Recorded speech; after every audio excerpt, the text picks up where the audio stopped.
부자가 천국에 들어가는 것이 낙타가 바늘구멍에 들어가는 것보다 어렵다. 이 말을 교회에 다녀보신 분들이라면 여러 번 들어보셨을 것입니다. 오늘 본문은 그 말씀을 예수님이 왜 하셨는지 그 이유와 상황을 잘 알 수 있는 본문입니다. 예수님이 길을 지나가시는데 한 청년이 달려와서 무릎을 꿇습니다. 저번에 삭개오 말씀과는 조금 다르게 이번에는 한 청년이 직접 달려와서 예수님을 만납니다. 무릎을 꿇을 정도면 꽤나 신실한 청년이었을 것 같습니다. 이 사람은 예수님께 선한 선생님, 무엇을 해야 영생을 얻을 수 있습니까? 라고 여쭈어 봅니다. 이 사람은 모든 계명을 어릴 때부터 지켰던 사람입니다. 하지만 영생에 확신이 없었습니다. 어릴 때부터 계명을 지키고 그 계명을 모두 알고 있었지만 나에게 영생이 있는지, 영생을 내가 갖고 있는 사람인지 확신하지 못하고 뭔가를 더 해야 하는지를 예수님한테 묻고 있습니다. 살인도 안 했고, 간음도 안 했고, 도둑질도 안 했고, 거짓 증언도 하지 않았고, 남을 속여서 빼앗지도 않았고, 그 어렵다는 부모님 공경도 아무쪼록 무사히 해냈는데, 그런데 왜 영생에 확신이 없을까요? 노력은 노력대로 다 하고 가장 중요한 결과가 불확실하니 참으로 안타깝고 불쌍한 인생이라고 할 수 있겠습니다. 탈무드에도 율법 외에 선한 것이 없다라는 말이 있습니다. 그 탈무드의 가르침을 받으며 자란 청년은 자기가 율법에 근거해서는 율법을 다 지켰는데 그거에 비추어서는 구원의 조건을 다 갖춘 것이 분명한데도 뭔가 허전한 마음이 그 마음을 지울 수 없었고 그 뭔가 허전한 마음을 달래고자 예수님한테 가르침을 달라고 청한 것입니다. 21절에 예수께서 그를 보시고 사랑하사 그를 예수님은 사랑스럽게 바라보셨다고 나와 있습니다. 예수님이 가시는 길에 그 가는 길목을 붙잡고 달려와서 무릎을 꿇었는데요. 이것은 그만큼 열심히 있고 겸손하다는 것이고 그 무엇보다 절박하다는 것입니다. 또 이 청년은 스스로를 과시하려는 것도 아니었고 바리새인들처럼 삐딱하게 예수님의 옷자락을 잡고자 예수님을 골탕 먹이려고 악의를 품은 것도 아니었습니다. 영생을 갈망하는 기특한 청년이었습니다. 그래서 공동 번역에서도 대견해 하시며 라는 말로 번역하고 있습니다. 하지만 한 가지 부족한 점이 있다고 말씀을 하시는데요. 계명을 알고 지킨 거, 그래 칭찬받을 만 하지만 너 그거 자랑할 만한 것은 아니다 라고 말씀하시는 것입니다. 예수님은 무엇이 그 청년에게 부족한지 알고 계셨습니다. 왜냐하면 영생을 얻는 방법은 예수님께 속했기 때문입니다. 예수님께 그 방법을 여쭙는 것이 맞기 때문입니다. 예수님은 이렇게 답하십니다. 가서 네가 있는 것을 다 팔아서 가난한 자들에게 주라. 가진 것을 전부 가난한 자들에게 주라고 말씀하십니다. 그랬더니 그 청년의 반응은 어떻죠? 슬픈 기색을 띠고 근심하면서 떠나갑니다. 슬픈 기색을 띠었다는 것은 다시 말해서 예수님 대답을 듣고 내적으로 심각하게 충동하고 갈등했다는 것입니다. 먼저 여러분, 영생에 확신이 없다는 것은 다시 말해 죽음이 두렵다는 것입니다. 여러분 혹시 죽음이 두려우신가요? 이 늦은 시간에 이렇게 피곤한 눈을 이끌고 무거운 다리를 이끌고 오신 분들이라면 죽음이 두렵지는 않으실 것 같아요. 그런데 여러분, 더 중요한 것이 하나 있습니다. 이 청년이 부자라는 것에 주목해야 하는데요. 이 청년은 인싸예요. 왜냐하면 마태복음과 마가복음, 누가복음 3번에 걸쳐서 등장합니다. 마태는 이 청년을 재물이 많은 부자 청년이라고 후반부에 말하고 있고요. 누가는 어떤 관원이라고 말하고 있어요. 이 내용들을 종합해 봤을 때 마태에 의하면 그는 젊고 누가에 의하면 권력을 가지고 있으며 지도적인 위치에 있는 사람으로서 재물이 많고 부러울 것 없는 당당한 삶, 지금으로 말하면 뭐죠? 영앤리치, 제일 부러운 영앤리치, 소수 엘리트 지도자 계층이었습니다. 하지만 아무리 돈을 많이 쌓아놔도 죽고 죽으면 그 많은 돈을 다 들고 갈 수가 없잖아요. 다 놓고 가야 하는 거예요. 다시 말해 이 청년은 영생의 확신이 없으니까 죽음이 두렵고 영생을 얻고자 했습니다. 젊은데 부자라는 것은 둘 중에 하나겠죠. 아주 쎄빠지게 어렸을 때부터 고생을 했거나 부모님을 잘 만났거나. 부모님 잘 만나는 것도 여러분 힘든 거 아시죠? 제가 잘 만난 거죠. 잘 만났죠. 부모님 목사님이신데요. 뭐 잘 만났죠. 네, 여러분 뭐 어떻게 운이 좋아서 부모님을 잘 만났거나 쎄빠지게 노력을 했거나 어떻게 해서 부자가 됐던 간에 그 재산과 물질들 내 건데, 아니 내 건데 그것들 전부 팔아서 가난한 사람들한테 주라니까 아깝죠. 내 건데. 여러분이 부자 청년이라면 예수님 말씀에 순종하실 수 있으실 것 같습니까? 슬픈 기색을 띠고 근심하며 떠나지 않을 자신 있으십니까? 저는 어떻게 할 거냐고요? 저는 일단 예수님한테 한 번만 다시 생각해 봐달라고 할 거예요. 아니 예수님, 제가 6살 때부터 계명을 지켰다니까요? 조금 지킨 것도 아니고 당당하게 말할 수 있어요. 전부 지켰어요. 하면서 눈을 땡그랗게 떴을 것 같아요. 한 번만 다시 생각해 주세요. 이 많은 돈을 전부 다 주는 건 아니죠? 라고 여쭤봤을 것 같아요. 그런데 저뿐만 아니라 제자들까지도, 함께 있던 제자들까지도 수심이 깊어집니다. 얼굴빛이 안 좋아져요. 예수님 대답을 듣고, 아니 예수님, 저 정도면 율법 다 지켰잖아요. 된 거 아닌가요? 아니 이만하면 영생 얻을 수 있는 거 아닌가요? 그럼 도대체 누가 천국을 갈 수 있단 말입니까? 예수님께서는 제자들에게 이렇게 말씀하십니다. 우리가 모두 알고 있는 그 말씀. 낙타가 바늘귀로 들어가는 것보다 부자가 천국 들어가는 게 더 어려워. 그럼 부자들은, 돈 많은 사람들은 천국에 못 간다는 말씀일까요? 낙타가 바늘구멍에 들어갈 수 있나요? 못 들어가죠. 팔레스타인에서 가장 큰 동물이 낙타였다고 합니다. 그렇다면 부자는 천국에 못 가니까 우리는 천국에 가려면 거지처럼 빌어먹고 손가락이나 쪽쪽 빨면서 살아야 할까요? 그럼 여러분 이렇게 질문하셔야 합니다. 부자가 뭔데? 성경에서 말하는, 다시 말해서 예수님이 말씀하시는 그 부자가 무엇인지 바로 알 필요가 있습니다. 부자를 세상의 기준으로 생각하면 너무 막연하잖아요. 부자의 기준은 누가 만드는데요? 예전에는 30억 정도 있으면 부자라고 했다고 합니다. 그럼 29억 9천만 원 가진 사람은, 그 사람은 부자가 아닌가요? 요즘은 또 물가가 올라서 30억은 부자 축에도 안 낍니다. 이렇게 세상의 기준은 매일매일 바뀝니다. 제가 이번에 한 수련회를 도와드리러 갔다 왔어요. 기독교 세계관 수련회였는데 거기서 중학교 1학년쯤 되는 아이한테 동성애는 나쁜 거야? 라고 물어보니까 너무 당당하게 아니요? 이러는 거예요. 남자가 남자 좋아하는 것도 권리니까 인정해줘야 된다고 그렇게 너무 당당하게 말하는 거예요. 너무 웃긴 게 5분 전까지만 해도 자고 있던 애였거든요. 동성애 얘기를 하니까 눈을 딱 뜨더니 따박따박 말대꾸를 하는 거예요. 왜? 학교에서 그렇게 배우니까, 그렇게 가르치니까. 그런데 여러분, 예전에는 동성애를 어떻게 바라봤죠? 부정적으로 바라봤어요. 등한시 여겼고 부정적으로 바라봤어요. 하지만 요즘에는 인간의 존엄성 이러면서 동성애를 옹호하는 사람이 많습니다. 이렇게 세상의 기준은 어제 다르고 오늘 다릅니다. 하지만 성경의 말씀은 어떻습니까? 절대 변하지 않습니다. 어제나 오늘뿐만 아니라 2000년 전에 만들어졌어도 2000년 전에 만들어진 말씀, 오늘 말씀 갖다 대도 변하지 않습니다. 이걸 두고 진리라고 합니다. 그렇기 때문에 우리는 부자라는 개념도 세상의 기준이 아니라 진리를 기준으로, 성경을 기준으로 배우고 가르치고 생각해야 합니다. 성경에서 말하는 부자는 자기 것이 10원 한 장 있는 사람입니다. 예수님을 믿는다는 것은 내 인생을 송두리째 드리는 것인데, 그래서 내 것이 없어야 하는데, 하나님 제가 계명을 지켰고요, 이렇게 열심히 살았는데 재물만큼은 아니잖아요.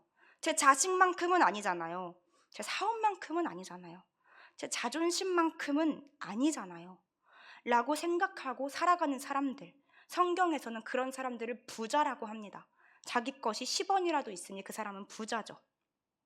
누구는 예수님 믿는다고 인생에 가진 것 없이 시간이고 돈이고 재물이고 다 전부를 하나님한테 드렸는데 내 것이 10원이라도 있으니까 그 사람은 성경을 기준으로 부자라고 말하는 것입니다. 여러분, 송두리째라는 것은 있는 전부를 모조리, 이것이 바로 송두리째입니다.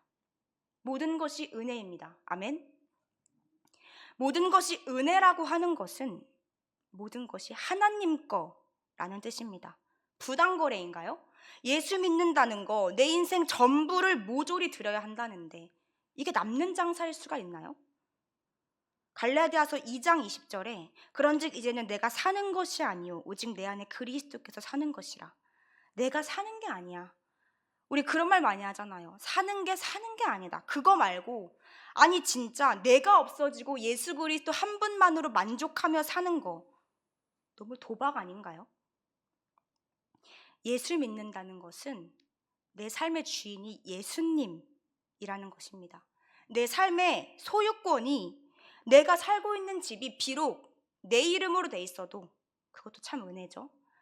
내가 타고 있는 차가 내 명의로 되어 있어도 그거 내 거 아니라고 고백할 수 있는 것이 예수 믿는다는 것입니다. 예수님한테 달려있다는 것입니다. 내 거 전부 하나님 앞에 드리고, 내 거 전부 드리고 하나님 거 갖는 거, 이게 예수 믿는 것입니다. 나조차 나를 믿을 수 없을 때가 많습니다. 금방 사라지고 말 것들 그냥 하나님한테 전부 맡기고 하나님 거 갖는 거, 하나님 나라에 들어가는 거, 이게 얼마나 남는 장사인지 여러분 생각해 봅시다. 오늘 본문 21절, 가서 너에게 있는 것을 다 팔아 가난한 자들에게 주라. 그리하면 하늘에서 보화가 내게 있으리라. 그리고 와서 나를 따르라. 원어 그대로 해석하면 너는 가라. 네가 가지고 있는 만큼 너는 팔아라. 그래서 너는 가난한 자들에게 주어라. 그러면 네가 하늘에서 보물을 가질 것이다. 그리고 너는 이리로 오라. 너는 나를 따르라. 원어 그대로 해석하면 이렇게 해석한다고 합니다. 예수님을 따르는 것은 돈, 지식, 명예, 언제 사라질지 모르겠는 그 세상 것들, 불확실한 것들 전부 예수님한테 맡기는 것입니다. 나도 모르겠는, 나조차도 나를 모르겠는 나라는 인간을 송두리째 하나님께 드리는 것입니다. 그리고 하나님 주시는 그 하늘 보물 갖는 거, 절대 사라지지 않고 썩지 않고 누가 훔쳐갈 수도 없는 그 보물을 갖는 것입니다. 그것은 다시 말해 영생을 얻는 것입니다. 하지만 오늘 본문에 나오는 젊은 부자와 심지어는 제자들까지도 영생을 얻기 위해서는 필수 조건으로 선한 일을 해야 한다고 생각했습니다. 율법을 다 지켜서 착하게 살면 영생을 보장받을 수 있을 거라고, 보장됐다고 생각했습니다. 유대인이라면 전통을 따라서 6살 때부터 율법을 공부하고 그것을 지키기 위해 노력합니다. 대치동에 사는 애들이죠. 여러분 요즘은 대치동에 만 6세반이 있다고 해요. 6세반 애들이 고등학교 거를 배운다고 해요. 그러면 뭐합니까? 선한 일 많이 하면 뭐합니까? 예수님 믿지 못하는데, 그 율법 만든 하나님을 제대로 알지도 못하는데. 이 청년이 예수님을 처음 부를 때 이렇게 말합니다. 선한 선생님이요. 근데 예수님 대답이 약간 희한합니다. 왜 나를 선하다고 하느냐? 하나님 한 분만이 선하신 분이다 라고 말씀하십니다. 이것은 예수님 자신은 선한 분이 아니라는 말이 아니라 청년의 의도를 간파한 반문이었습니다. 당시 율법 교사들이나 바리새인들, 서기관들까지도 선한 선생님이라는 호칭을 붙였습니다. 예수님에게도 똑같이 적용한 거죠. 하지만 그 바리새인들은 선한 사람들이 아니었습니다. 예수님은 회칠한 무덤과 같은 바리새인들처럼 율법을 가르치시는 분이 아니십니다. 진정한 복음을 알려주시는 분이십니다. 복음이 복음다워지는 법을 알고 계신 분이 바로 예수님이십니다. 예수님이 하나님에게서 온 사실을 인정도 안 하면서 거짓되이 겉으로만 선한 선생님이라고 부르는 것을 두고 말씀하신 것입니다. 다시 말해 예수님은 네가 나를 그렇게 부르기 전에 우선 그 말이 무엇을 의미하는지, 그것이 너의 인생에 어떤 의미인지를 냉정하게 보라는 말씀이십니다. 그렇게 나를 선한 선생님이라고 부르는 너, 그렇게 내 이름을 찾고 있는 너, 주여 주여 하는 너는 내가 누구인지는 알고나 그렇게 부르는 것이냐? 라고 묻고 계시는 것입니다. 사랑하는 성도 여러분, 우리는 삶의 모든 영역에서 예수님을 믿어야 합니다. 그게 제대로 예수님 믿는 것입니다. 예수님 제대로 믿는 것은 내 인생의 전부를 송두리째 맡겨드리는 것입니다. 내 거가 하나도 없어야 한다는 것입니다. 말만 번지르르한 부자처럼 이만큼은 내 거, 나머지는 하나님 거가 아니라 겉만 번지르르하게 선한 선생님이여 라고 말만 하는 것이 아니라 내 것을 전부 드리고 하나님 주시는 보물, 하늘 보물 전부 갖는 것을 예수님 믿는다라고 합니다. 왜냐? 내 거가 없어도, 내 거가 없이 전부 하나님 드려도 하나님께서 채워주실 것을 믿으니까, 필요하다면 하나님께서 채워주실 것을 믿어 의심치 않으니까요. 전부를 다 드리라는 것이 투자하지 말라, 돈 모으지 말라 이런 말씀 아닙니다. 세상에서 가장 지혜로운 투자, 가장 지혜로운 적금 좀 들어보자는 겁니다. 하늘의 보물창고에 이익을 쌓아두는 거, 이것은 도둑 맞을 일도 없고, 여러분 도둑 맞아보셨습니까? 저는 어렸을 때 도둑을 많이 맞았어요. 도둑 맞을 일도 없고 죽어서도 사라지지 않는 거, 얼마나 확실한 적금입니까? 이것을 29절에서 예수님은 이렇게 말씀하십니다. 누구든지 나를 위해 모든 것을 버린 사람은 반드시 보상을 받게 될 것이다. 지금 이 세상에서는 핍박도 함께 받겠지만 장차 저 세상에서는 자신이 버린 것들에 비해 100배나 더 많이 돌려받게 될 것이다. 지금 당장은 모든 것을 하나님께 송두리째 드리는 거가 주변 사람들, 심지어는 가족들, 아니 다시 말해 사실은 가족들한테 가장 손가락질 받고 지탄받는 행동일 수 있습니다. 저 사람은 왜 이렇게 오늘만 사는 것처럼 예수를 믿어? 저래가지고 어떻게 자기 인생 책임이나 질 수 있겠어? 아니요, 책임 못 져요. 그럼 그 말을 하는 사람은 자기 인생을 책임질 수 있습니까? 사람은 자기 인생 책임 못 집니다. 하지만 우리 하나님은 책임지십니다. 책임을 지실 수 있는 분입니다. 그러니 인생을 송두리째 드려도 우리 망하지 않습니다. 우리 넘어지지 않습니다. 다시 일어날 수 있습니다. 온갖 핍박을 각오하면서 자신의 모든 것을 기꺼이 포기할 줄 아는 사람이야말로 장차 큰 상급과 구원과 영생을 누릴 천국 시민의 자격이 있는 사람들입니다. 야고보서 5장에서는 부자들에게 이렇게 경고합니다. 들으라 부한자들아, 너희에게 임할 고생으로 말미암아 울고 통곡하라. 너희 재물은 썩었고 너희 옷은 좀먹었으며 너희 금과 은은 녹이 쓸었으니 이 녹이 너희에게 증거가 되며 불같이 너희 살을 먹으리라. 너희가 말세에 재물을 쌓았도다. 여기서도 마찬가지로 부자라는 것이 세상 기준처럼 돈이 많은 사람이 아니라 성경의 기준으로 말하는 부자는 재물과 옷, 금과 은, 그런 것들을 내 것인 것 마냥 갖고 있는 사람들. 그래서 하나님이 지금이야, 지금 전부 팔아 라고 했을 때 제 건데요? 라고 하면서 순종하지 않는 사람들. 이렇게 하나님께 나를 송두리째 내어드리지 못하는 사람들은 영생의 길에 들어가기 어렵습니다. 아니, 낙타가 바늘구멍에 들어가는 것이 가능한가요? 불가능합니다. 영생의 길에 들어가는 것이 불가능합니다. 영생을 얻고 싶으면 무엇을 해야 하는지 묻는 게 아니라 어떻게를 물어야 합니다. 인간적인 행위와 공로에 의지하는 한 누구나 그 어느 누구를 갖다 데리고 와도 이 부자 청년처럼 만족하지 못합니다. 부족함을 느낄 수밖에 없습니다. 그러니 진정한 영생의 길을 얻고 싶으면, 알고 싶으면 질문 자체를 어떻게로 바꾸어야 합니다. 내가 뭔가를 더 하려고 하지 말고 하나님께 내 거 없이 모두 맡겨드려야 합니다. 왜냐하면 영생은 어떤 사람의 인간적인 행위와 공로에 따라 주어지는 것이 아니기 때문입니다. 그것은 오직 하나님의 은혜로서 주어지는 선물입니다. 영생을 받은 사람은 하늘의 보상을 받은 사람이고, 이 사람들의 특징은 첫째로 인생을 송두리째 들여 자기를 부인하는 사람이며, 둘째로 하나님이 명령하실 때 주저하지 않는 사람입니다.